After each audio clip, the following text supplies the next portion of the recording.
आनंद मोहन और पप्पू यादव की अदावत में न जाने कितने लाशें गिरी। अब गलबहियां चीख कर याद करा रही है उस वक्त की कई कहानियां। बाहुबली आनंद मोहन की बेटी सुरभि आनंद की शादी में दूसरे बाहुबली और जानी दुश्मन कहे जाने वाले पप्पू यादव पहुंचते हैं और वो तस्वीर खूब चर्चा इसलिए भी क्योंकि 1990 के जातीय संघर्ष के दौर में ये दोनों बाहुबली एक दूसरे के कट्टर दुश्मन हुआ करते थे। अब दोनों गर्मजोशी से गला मिल रहे हैं। 1990 का वो दौर जब अगड़ी और पिछड़े की राजनीति चरम पर थी, तब पिछड़ी जातियों के लिए पप्पू यादव थे और अगड़ी जातियों के लिए आनंद मोहन और पप्पू यादव के बीच अदावत के कई ऐसे किस्से हैं जो आज भी लोगों को याद है। उम्र की ढलान पर पप्पू यादव और आनंद मोहन गर्मजोशी से गले मिल रहे हैं। कभी कोसी में बंदूकों की गर्जन के साथ उछाले जाते थे कई नारे, बन बैठे थे कोई अगड़ा के हित ऐसी तो कोई पिछड़ा।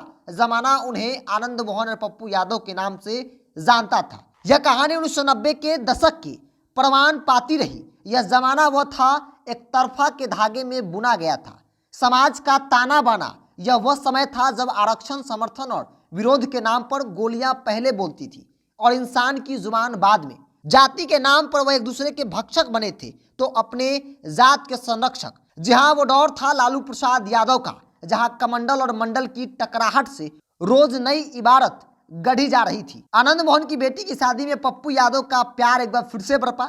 इससे पहले आनंद मोहन की बिटिया की शादी गर्मजोशी से आनंद मोहन अपने जानी दुश्मन से मिले। एक बार फिर आनंद मोहन की बेटी की शादी शहनाई में पप्पू यादव ने प्यार की झोली इतनी फैलाई जिसने आनंद मोहन की सारी रंजी से काफूर हो गई। दोनों गलबहियां डाल अदावत को हरी झंडी दिखाकर एक मिसाल कायम की।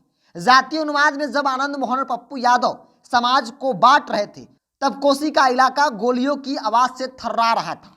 ऐसे कई मौके आए जब इनकी मुठभेड़ हुई। इनके मुठभेड़ में न जाने कितनों की लाशें बिछ गई। दो घटना तो आज भी लोगों के दिल और दिमाग पर है।